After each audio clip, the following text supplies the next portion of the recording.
پہلی حدیث بھائیو صحیح بخاری اور صحیح مسلم کی متفق علیہ حدیث ہے، مشہور ترین حدیث، جسے تسبیحات فاطمہ رضی اللہ تعالی عنہا والی حدیث بھی کہا جاتا ہے، جو اہل سنت اور اہل تشیع کے درمیان کامن ہے، پوری امت کا اجماع ہے ان تسبیحات کے اوپر۔ اور یہ حدیث بخاری اور مسلم دونوں میں موجود ہے۔ صحیح بخاری میں انٹرنیشنل نمبرنگ کے مطابق 6318 اور 5362، اور صحیح مسلم میں 6917۔ اور یہی وہ حدیث ہے جس کا جو ترک صحیح بخاری میں 6318 ہے، اس موقع پر امام بخاری رحمت اللہ علیہ نے سیدنا علی رضی اللہ تعالیٰ عنہ اور سیدہ فاطمہ رضی اللہ تعالیٰ عنہا کے ساتھ علیہ السلام کا لفظ استعمال کیا ہے۔ یہ وہ حدیث ہے 6318 صحیح بخاری، اسی حدیث کے کانٹیکسٹ میں۔ بلکہ امام بخاری رحمت اللہ علیہ نے جو فضائل فاطمہ پر باب باندھا ہے، اس میں بھی انہوں نے فاطمہ کے ساتھ علیہ السلام لکھا ہے۔ بیسیکلی امام بخاری رحمت اللہ علیہ نے ان ناسبیوں کا رد کیا جو سیدنا علی رضی اللہ تعالیٰ عنہ کے فضائل سے چڑ کھاتے تھے، اور اہل سنت کا موقف بیان کیا کہ یہ کوئی رافضیت نہیں ہے ائمہ اہل بیت کے ساتھ علیہ السلام کا لفظ استعمال کرنا۔ اس کے علاوہ امام بخاری رحمت اللہ علیہ نے انٹرنیشنل نمبرنگ کے مطابق 3748 نمبر حدیث صحیح بخاری میں فضائل حسین والے چیپٹر میں جو آئی، جس میں وہ الفاظ آتے ہیں کہ جب حسین علیہ السلام کا سر مبارک عبید اللہ ابن زیاد کے سامنے لا کر رکھا گیا اور وہ چھڑیاں مارنے لگا، یہ حدیث جب امام بخاری لے کر آئے تو سیدنا حسین کے ساتھ علیہ السلام کا لفظ انہوں نے استعمال کیا۔ اور خالی امام بخاری کا یہ موقف نہیں، سنن ابی داؤد کے اندر 4646 نمبر حدیث اور جامعہ ترمذی میں 2226 نمبر حدیث میں دونوں ائمہ نے سیدنا علی کے ساتھ علیہ السلام کا لفظ استعمال کیا ہے۔ ہم نماز میں بھی اپنے اوپر سلام پڑھتے ہیں، السلام علینا وعلی عباد اللہ الصالحین، ہم پر بھی سلام ہو، تمام نیک بندوں پر سلام ہو۔ لہذا یہ کوئی اختلافی مسئلہ نہیں ہے، یہ صرف شیعہ سنی ٹسل کی وجہ سے اس کو اختلافی بنا دیا گیا کہ انبیاء کے ساتھ صرف لگ سکتا ہے، تمام کے ساتھ لگ سکتا ہے۔ کئی صحابہ کرام علیہم رضوان کے ساتھ محدثین نے علیہ السلام کا لفظ استعمال کیا، اور نماز میں بھی ہم کہتے ہیں السلام علینا وعلی عباد اللہ الصالحین۔ تو عباد اللہ الصالحین میں صرف انبیاء شامل نہیں ہیں، بلکہ صحابہ کرام علیہم رضوان اور اہل بیت اور اللہ کے نیک بندے سارے شامل ہیں۔ بہرحال یہ تسبیحات فاطمہ والی حدیث صحیح بخاری اور صحیح مسلم نمبر میں بتا چکا۔ سیدنا علی رضی اللہ تعالیٰ عنہ کہتے ہیں کہ سیدہ فاطمہ رضی اللہ تعالیٰ عنہا وہ گھر کے کام کاج خود کیا کرتی تھیں، اس کی وجہ سے چکی چلانے کی وجہ سے ان کے ہاتھوں پہ نشان پڑ گئے تھے، مشکیزہ اٹھانے کی وجہ سے سینے پہ نشان پڑ گئے تھے۔ وہ اپنی شکایت لے کے اپنے ابا جان یعنی امام کائنات صلی اللہ علیہ وسلم کی خدمت میں حاضر ہوئیں۔ ان کو کہیں سے پتا چلا تھا آپ صلی اللہ علیہ وسلم کے پاس کچھ غلام آئے ہیں، تو انہوں نے عرض کی کہ میں آپ صلی اللہ علیہ وسلم سے جا کر انہوں نے ارادہ کیا کہ میں یہ غلام ڈیمانڈ کروں، لیکن شرمندگی کی وجہ سے بات نہ کر سکیں، واپس آ گئیں، اور سیدہ عائشہ رضی اللہ تعالیٰ عنہ اپنی والدہ کو، اپنی ماں کو انہوں نے یہ بات بتائی اور گھر واپس آ گئیں۔ آپ صلی اللہ علیہ وسلم کو سیدہ عائشہ نے یہ بات بتائی تو آپ صلی اللہ علیہ وسلم خود سیدہ فاطمہ کے گھر تشریف لے گئے۔ اب مزے کی بات سنیں، سیدنا علی کہتے ہیں کہ وہ رات کا وقت تھا، میں اور فاطمہ بسترے میں جا چکے تھے، ایک بسترے میں ایک چادر میں۔ آپ صلی اللہ علیہ وسلم تشریف لے آئے تو ہم باہر نکلنے لگے تو آپ صلی اللہ علیہ وسلم نے ہمیں کہا کہ تم اسی حالت میں رہو۔ پھر آپ صلی اللہ علیہ وسلم اپنی بیٹی اور داماد کی دل جوئی کے لیے اسی ایک چادر میں خود داخل ہو گئے۔ اللہ اکبر۔ اور سیدنا علی کہتے ہیں کہ آپ صلی اللہ علیہ وسلم دوسری طرف سے ایسے داخل ہوئے کہ آپ کے مبارک قدموں کی ٹھنڈک ہم نے اپنے سینے پر محسوس کی۔ کیسا خوش نصیب خاندان کہ امام کائنات صلی اللہ علیہ وسلم اس بسترے میں خود داخل ہو گئے۔ اور جب یہ دل جوئی کی اور پھر کہا سیدنا علی سے مخاطب ہو کر اور سیدہ فاطمہ سے کہ بیٹا تم لوگ غلام مجھ سے مانگنے کے لیے آئے ہو، میں تمہیں اس سے بھی ایک بہتر چیز نہ عطا کر دوں؟ تو وہ تو سمعنا و اطعنا والے لوگ تھے، انہوں نے کہا عطا کیجئے۔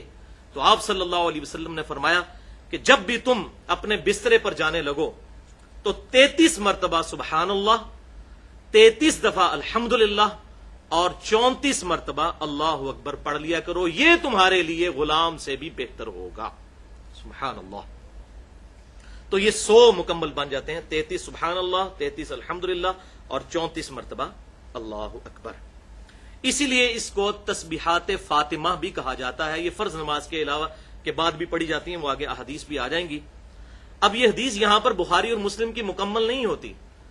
بخاری میں 5362 اور مسلم میں 6917 آگے الفاظ ہیں کہ وہ تابعی کہتے ہیں سیدنا علی رضی اللہ تعالیٰ عنہ سے کہ اے امیر المؤمنین، کیا یہ تسبیحات جو آپ صلی اللہ علیہ وسلم نے آپ کو بتائیں یہ آپ پڑھتے رہے؟ انہوں نے کہا کہ اللہ کی قسم میں نے پوری زندگی ان تسبیحات کو کبھی نہیں چھوڑا. پھر اس نے سوال کیا کیا جنگ صفین کی رات میں بھی، یہ بخاری اور مسلم کے الفاظ ہیں، کیا جنگ صفین کی رات میں بھی جب آپ پر اتنا مشکل وقت تھا اس وقت بھی آپ نے یہ تسبیحات نہیں چھوڑی؟ تو انہوں نے کہا اللہ کی قسم صفین کی راتوں میں بھی میں یہ تسبیحات پڑھا کرتا تھا. حالانکہ وہ سیدنا علی پر ایک مشکل وقت تھا. خلافت راشدہ کا نظام، خصوصاً شیخین سیدنا ابو بکر و عمر رضی اللہ تعالی عنہما کے طرز خلافت کو بچانے کا ایک آخری موقع تھا جو سیدنا علی رضی اللہ تعالیٰ عنہ نے کوشش کی، لیکن وہ تاریخ کا ایک دردناک باب ہے، آج اس کو ڈسکس کرنے کی حاجت نہیں. البتہ چونکہ یہ الفاظ بخاری مسلم میں موجود تھے، اس تابعی نے پوچھا کہ صفین کی راتوں میں بھی آپ نے یہ تسبیحات پڑھی؟ انہوں نے کہا ہاں، ان راتوں میں بھی میں نے ان تسبیحات کو نہیں چھوڑا. واقعی جو آپ صلی اللہ علیہ وسلم نے خود ان کے بسترے میں تشریف لے جا کر ان کو تعلیم فرمائی ہو تو استقامت تو خود بخود نصیب ہو جاتی ہے الحمدللہ. دوسری حدیث بھی صحیح بخاری اور مسلم کی متفق علیہ حدیث ہے. بخاری میں 843، مسلم میں 1347. کچھ غریب صحابہ آپ صلی اللہ علیہ وسلم کی خدمت میں حاضر ہوئے اور عرض کیا اے اللہ کے رسول صلی اللہ علیہ وسلم، جہاں تک نماز اور روزوں کا تعلق ہے تو جو امیر صحابہ ہیں اور ہم برابر برابر چلتے ہیں، لیکن جہاں پر اللہ کی راہ میں خرچ کرنے کی باری آتی ہے تو امیر صحابہ ہم سے سبقت لے جاتے ہیں. ہم اللہ کی راہ میں اتنا صدقہ خیرات کر نہیں سکتے، تو ہم کیا کریں؟ اب دیکھیں وہ شکایت بھی کیا لے کے گئے ہیں. ٹینشن کس چیز کی ہے؟ دولت کی ٹینشن نہیں ہے، ٹینشن اس چیز کی ہے کہ امیر لوگ صدقہ خیرات کر کے ثواب میں ہم سے آگے نہ نکل جائیں.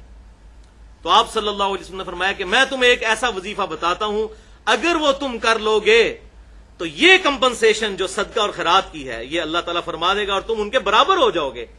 اور وہ یہ ہے کہ ہر فرض نماز کے بعد 33 دفعہ سبحان اللہ، 33 دفعہ الحمدللہ اور 33 مرتبہ اللہ اکبر پڑھ لیا کرو. اس میں یہ 33 دفعہ کا ذکر ہے. اور صحیح بخاری کے ایک اور ترک میں ہے کہ 10 دفعہ سبحان اللہ، 10 دفعہ الحمدللہ، 10 دفعہ اللہ اکبر فرض نماز کے بعد پڑھ لیا کرو. اور صحیح مسلم میں آگے الفاظ یہ ہیں کہ کچھ صحابہ نے پھر عرض کیا اللہ کے رسول صلی اللہ علیہ وسلم، وظیفہ تو تسی سانو 10 دیتا سی، لیکن یہی وظیفہ اب وہ امیر صحابہ بھی کرنا شروع ہو گئے ہیں. ہم نے غریبوں نے اپنے لیے لیا تھا، وہ امیر بھی کرنا شروع ہو گئے، پھر وہ آگے نکل گئے. تو آپ صلی اللہ علیہ وسلم نے فرمایا ذالک فضل اللہ یؤتی من یشاء، بھئی یہ تو اللہ کا فضل ہے جسے عطا کرتے ہیں. اب اللہ تعالیٰ کے فضل پہ کوئی روک ٹوک نہیں ہو سکتی. یہ نہیں ہو سکتا کہ میں ان کو کہوں کہ تم یہ وظیفہ نہ کرو. اللہ اکبر. تیسری حدیث صحیح مسلم میں 1349 نمبر ہے کہ آپ صلی اللہ علیہ وسلم نے ارشاد فرمایا کہ ہر فرض نماز کے بعد یہ کلمات پڑھنے والا کبھی ناکام اور نامراد نہیں ہوگا. ہر فرض نماز کے بعد یہ کلمات پڑھنے والا کبھی ناکام اور نامراد نہیں ہوگا. 33 دفعہ سبحان اللہ، 33 دفعہ الحمدللہ اور 34 مرتبہ اللہ اکبر. یہاں پر 34 مرتبہ کا ذکر ہے اور یہ وہی تسبیحات فاطمہ. چوتھی حدیث بھی صحیح مسلم میں 1352 نمبر حدیث ہے کہ آپ صلی اللہ علیہ وسلم نے فرمایا کہ جو شخص ہر فرض نماز کے بعد 33 دفعہ سبحان اللہ، 33 دفعہ الحمدللہ اور 33 مرتبہ اللہ اکبر پڑھ لے، یہ 99 بن جائیں گے. اور پھر 100 کا عدد پورا کرنے کے لیے ایک دفعہ پڑھ لے لا الہ الا اللہ وحدہ لا شریک لہ لہ الملک ولہ الحمد وہو علی کل شیء قدیر، تو اللہ تعالیٰ اس کے سارے گناہ معاف کر دے گا اگرچہ سمندر کی جھاگ کے برابر ہی کیوں نہ ہو. لیکن یہ صغیرہ گناہ ہے، کیونکہ صحیح مسلم میں واضح حدیث موجود ہے. آپ صلی اللہ علیہ وسلم نے ارشاد فرمایا کہ اگر کبیرہ گناہوں سے بچا جائے تو ایک فرض نماز سے دوسری فرض نماز، ایک جمعے سے دوسرا جمعہ، ایک رمضان سے دوسرا رمضان، درمیان کے تمام گناہوں کا کفارہ بن جاتا ہے اگر کبیرہ گناہوں سے بچا جائے. تو فرض نماز چھوڑنا بھی کبیرہ گناہ ہے. یہ نہیں ہے کہ ایک بندے نے ایک جمعہ پڑھ لیا کہ جی اگلا جمعہ مسلم کی حدیث کے تحت پڑھ لیا پچھلے سارے گناہ معاف ہو گئے. نہیں، اگر کبیرہ سے بچا جائے تو یہ جتنے فضائل آئے ہیں یہ صغیرہ کے لیے ہیں. 100 کا عدد پورا کرنے کے لیے لا الہ الا اللہ وحدہ لا شریک لہ، اور دوسرے مسلم کے ترک میں ہم سن چکے کہ 34 دفعہ اللہ اکبر پڑھنا ہے، اس سے بھی 100 پورا ہو جائے گا۔ لہذا یہ دو طریقے ہیں 100 کو پورا کرنے کے، ایک دفعہ اللہ اکبر پڑھ لیں، 33 مرتبہ سبحان اللہ الحمدللہ اللہ اکبر، یہ 33 مرتبہ، اور پھر 100 پورا کرنے کے لیے یا ایک دفعہ اللہ اکبر کہہ لیں یا ایک دفعہ لا الہ الا اللہ وحدہ لا شریک لہ لہ الملک ولہ الحمد وہو علی کل شیء قدیر، اور بہتر ہے کہ ان دونوں وظائف پہ عمل کیا جائے بیک وقت۔